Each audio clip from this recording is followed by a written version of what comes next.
Halo guys, kembali lagi bersama saya Yogi di channel D2YT Movie.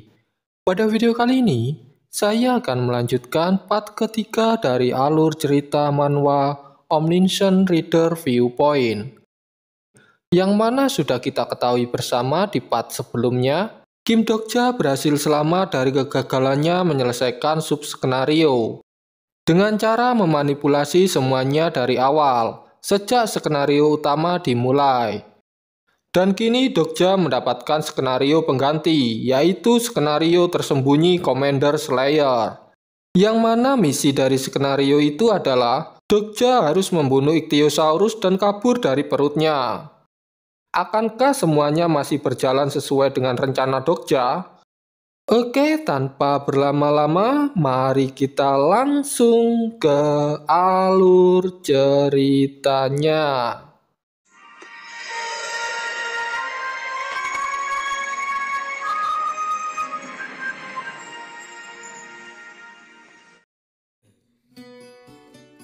Pada awal cerita, kita diperlihatkan perut dari Ichthyosaurus yang menelan Dokja mulai mengeluarkan cairan asam untuk mencerna makanan yang ada di perutnya.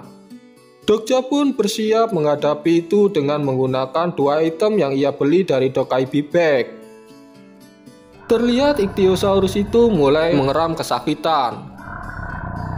Hal itu karena pada saat Ichthyosaurus itu mengeluarkan cairan asam untuk mencerna makanan di dalam perutnya, Dokja menancapkan Stonehook Thorn ke lubang cairan pencernaan Ichthyosaurus itu. Dokja pun mampu bertahan dengan hanya mendapatkan sedikit luka. Itu karena Dokja menggunakan item Hammer Seahorse Mucus untuk melindungi tubuhnya dari cairan asam Ichthyosaurus itu.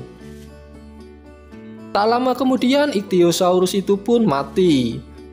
Dan Dokaibi pun datang dengan penuh kegembiraan. Karena para rasi bintang terhibur dan kagum dengan rencana dan cara bertahan hidup yang dilakukan oleh Dokja. Setelah itu Dokja juga mengambil Ichthyosaurus core dari dalam tubuh Ichthyosaurus itu. Dan kemudian meminta Dokaibi menempatkan core itu di Dokaibi Auction. Karena Dokja ingin menjualnya dengan cara barter. Tetapi Dokja hanya ingin core-nya itu ditukar dengan barang yang disebut dengan Broken Fight. Singkat cerita, Dokja pun berhasil selamat dan keluar dari dalam perut Ichthyosaurus itu. Dokja pun mulai masuk dalam skenario utama kedua, yang mana pada area skenario utama kedua itu, lingkungan atau areanya tercemar parah dengan adanya kabut beracun. Dan ditambah lagi di area skenario utama kedua ini dipenuhi dengan banyak sekali monster. Dokja pun bergegas menuju area aman, yaitu di bawah tanah. Tapi sebelum itu Dokja pergi ke supermarket untuk mengambil beberapa kantong makanan. Dan agar dapat bertahan beberapa menit di area yang tercemar saat mengumpulkan makanan itu, Dokja menggunakan item Alien Monkey Slang, yang mana item ini dapat digunakan sebagai substitusi pembersih udara, tetapi hanya bisa digunakan selama 20 menit. Kemudian di saat Dokja hendak keluar dari supermarket itu dan bergegas pergi menuju area aman, tiba-tiba ada seseorang wanita yang meminta tolong. Dokja pun terkejut karena ternyata masih ada yang selamat dari area yang tercemar kabut beracun ini. Dokja pun langsung membawa wanita itu berlari menuju ke area aman di bawah tanah. Singkat cerita, Dokja dan wanita itu sampai di area aman di stasiun bawah tanah. Dan tanpa sengaja Dokja juga bertemu dengan Yosanga dan yang lainnya. Tetapi Dokja tidak melihat Yo Jong-yuk. Itu karena menurut keterangan dari Lee Hyun-sung, Yo Jong-yuk telah meninggalkan stasiun itu sejak kemarin. Saat Dokja sedang berbicara dengan Yosanga dan yang lainnya, tiba-tiba Dokja dikepung oleh beberapa orang di stasiun itu. Dan yang memerintahkan itu adalah Han Myung-oh. Han Myung-oh mengatakan bahwa Dokja adalah pria yang sangat kejam dan seharusnya tidak ada di situ. Tapi sebenarnya Hanlah orang yang paling kejam.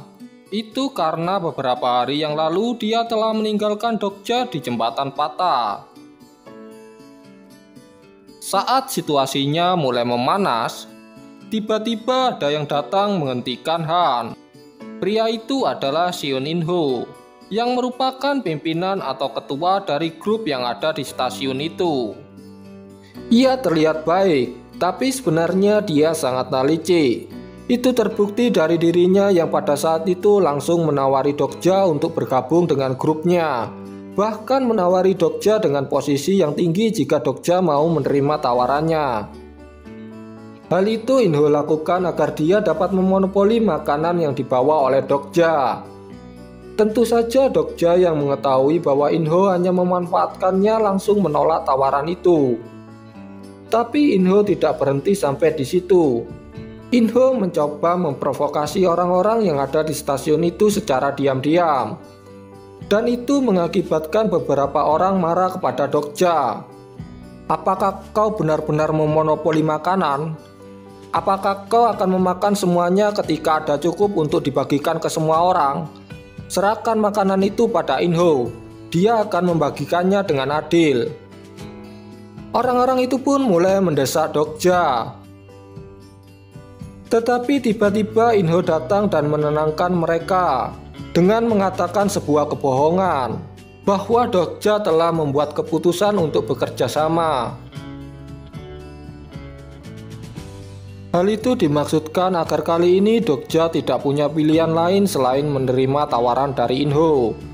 Karena jika Dokja menolak untuk memberikan makanan itu, maka orang-orang akan terus marah kepada Dokja.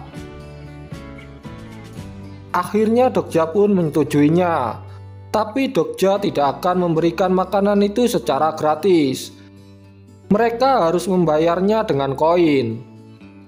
Pada awalnya beberapa orang nampaknya tidak terima dengan keputusan Dokja. Tapi tiba-tiba wanita yang bernama Jung Hee-won, yaitu wanita yang diselamatkan Dokja tadi pagi, menyetujui keputusan dari Dokja. Jung Hee-won mengatakan bahwa dia tidak mau makanan gratis, apalagi barang itu didapatkan dengan mempertaruhkan nyawa. Kemudian Ye Sang-ha, Lee Gil-yong, dan Lee Hyun-sung pun juga ikut membayar makanan itu. Dan pada keesokan paginya makanan itu telah terjual habis. Dan yang mendominasi pembelian terbanyak adalah In-ho. Hal itu membuat In-ho membuat peraturan baru dalam kelompoknya, yang mana In-ho hanya akan membagikan 3 keping biskuit per hari pada setiap orang di kelompoknya. Dan jika mereka ingin makanan yang lebih banyak, maka mereka harus masuk ke kelompok pengintai untuk membantu mencari makanan di luar. Tetapi In-ho juga mengatakan bahwa ada cara lain jika mereka tidak mau pergi keluar. Mereka bisa membeli makanan itu dengan cara menukar dengan apa saja yang dianggap bernilai atau berharga oleh In-ho. In-ho mengatakan itu atas dasar dari ucapan Dokja kemarin, yang mengatakan akan menjual makanan itu. Sontak semua orang kembali membenci Dokja. Karena pada saat mengatakan itu, In-ho menggunakan skill insight-nya, yaitu skill yang dapat menghasut orang. Mengetahui hal itu, Jung Hee-won mengatakan, pada akhirnya mainstream group menjadi pemonopoli makanan lagi. Bukankah tujuan utamamu adalah untuk merusak monopoli dari mainstream group? Dokja pun menjawab, iya, itu benar. Sesuatu telah berubah. Aku mendapatkan banyak koin.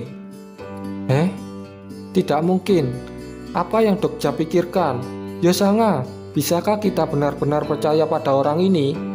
Bahkan dia tidak menyisakan makanan untuk dirinya sendiri.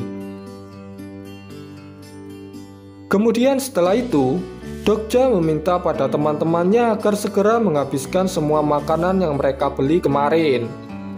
Dan tak lama kemudian tiba-tiba Dokaibi datang. Tapi yang kali ini datang bukanlah Byung, karena Dokaibi Byung sedang dihukum. Jadi untuk sementara digantikan. Dokaibi pengganti itu datang untuk menambahkan skenario penalti, yaitu cadangan makanan akan dibatasi. Jadi semua tumpukan makanan yang ada di sana akan dihilangkan. Kemudian juga ditambahkan klausa cost of survival, yaitu yang mana mulai sekarang setiap tengah malam setiap orang harus membayar 100 koin. Jika mereka tidak mampu membayarnya, maka mereka akan mati. Dan penalti ini akan tetap ada jika mereka belum menyelesaikan skenario utama kedua. Hal itu membuat Inho menjadi panik, karena makanan yang telah ia beli dari Dokja sekarang telah lenyap tidak tersisa sedikit pun. Inho pun mulai mengumpulkan anggota grupnya. Inho mengatakan bahwa mulai sekarang Inho membutuhkan lebih banyak grup pengintaian. Dan kedepannya Inho tidak akan memberikan makanan pada mereka yang tidak ikut serta. Sedangkan di sisi lain, Dokja yang mengerti hal ini akan terjadi, tapi dia tidak menyangka bahwa cost of survival akan ditambahkan. Dokja pun berpendapat bahwa cerita yang sedikit berubah dari novel cara bertahan hidup ini akibat kontrak yang dilakukan Dokja dan Dokaibi Byung. Kemudian tiba-tiba Lee Hyun Sung bertanya, "Dokja, apa yang harus kita lakukan? Apa kau akan bergabung dengan tim pengintai?" "Tidak, kita tidak akan pergi ke atas. Kalau kita pergi ke sana, kita akan mati tanpa terkecuali." Jadi Dokja memutuskan untuk memburu monster yang ada di area rel kereta bawah tanah.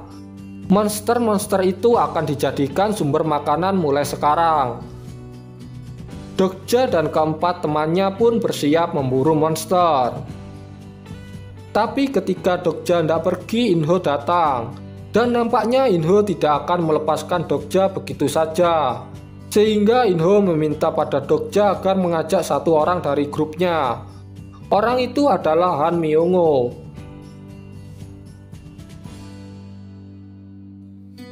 Dokja pun menyetujuinya, karena Dokja beranggapan bahwa Han Myung-woo tidak akan menjadi ancaman, dan juga tidak akan membantunya. Jadi anggap saja dia tidak ada. Kemudian pemburuan monster pun dimulai. Tapi sebelum itu Dokja meminta pada teman-temannya agar menggunakan seluruh koin yang mereka miliki untuk meningkatkan kekuatan mereka, dan hanya menyisakan cukup koin untuk membayar survival cost. Mereka pun melakukan perintah Dokja. Dan benar, kekuatan mereka meningkat pesat. Mereka dengan mudah mengalahkan beberapa monster. Tapi setelah mengalahkan beberapa monster, mereka masih belum tahu cara memasaknya.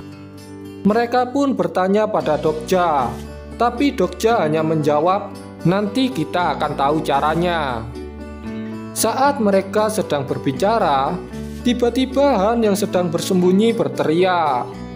Ternyata masih ada satu monster lagi yang tersisa. Monster itu menarik Han, membawanya ke sarangnya. Yosanga yang hendak menolong Han pun akhirnya juga ikut tertarik bersama dengan Han. Melihat hal itu, Dokja memutuskan mengejarnya bersama Lee Gi-lyong, karena Lee Gi-lyong memiliki skill yang bagus, yaitu skill yang dapat membuat penggunanya dapat berbicara dengan serangga, sehingga hal itu dapat berguna untuk mengetahui lokasi dari sarang monster itu. Sedangkan Jung Hee-won diminta untuk menunggu di atas bersama Lee Hyun Sung. Dokja dan Lee Gi-lyong pun pergi mencari sarang monster itu. Tapi pada saat di tengah jalan, Lee Gi-lyong bertanya kepada Dokja, "Apa kamu melakukannya dengan sengaja?" "Hah? Melakukan sengaja apa?" jawab Dokja. "Saat monster itu menangkap kakak dan paman itu, kamu membiarkan itu terjadi kan? Waktu itu aku melihat wajah Kak Dokja. Kenapa kamu melakukan itu?" Mendengar hal itu, Dokja pun mengatakan hal yang sebenarnya kepada Lee Gi-lyong. Dokja mengatakan bahwa ia memang sengaja membiarkannya, karena Ground Red memiliki kebiasaan menyimpan mangsa di tempat yang sama dengan harta mereka, yaitu berupa objek dan item langka. Tapi jalan menuju sana terlalu rumit. Jadi cara satu-satunya adalah dengan mengikuti jalan galian baru mereka. Dokja juga menjelaskan bahwa dia telah menduga monster akan mengambil Han Myung-woo, tapi dia tidak menduga bahwa Yosanga akan ditangkap juga. Jadi tujuanmu bukan untuk menyelamatkan mereka, tapi untuk mendapatkan item? Iya. Apa kau kecewa padaku? Tidak. Aku percaya Dokja bukan orang seperti itu. Jika kamu orang seperti itu, kamu tidak akan menyelamatkanku di kereta. Aku percaya padamu. Kemudian Lee Gil-yong kembali bertanya, apa kau dewa dari dunia ini? Tapi tiba-tiba Dokja menutup mulut Lee Gil-yong. Hal itu karena mereka sudah sampai di sarang monster Ground Red. Di sana terdapat beberapa Ground Red. Yosanga dan Han juga ada di sana. Mereka berdua masih hidup. Melihat hal itu, Dokja langsung melemparkan Stone Hook ke dinding yang ada di sana. Dinding itu pun mulai retak dan mengeluarkan api hitam. Dan spesies tipe demon tingkat 7 yaitu Dark Sentinel telah datang.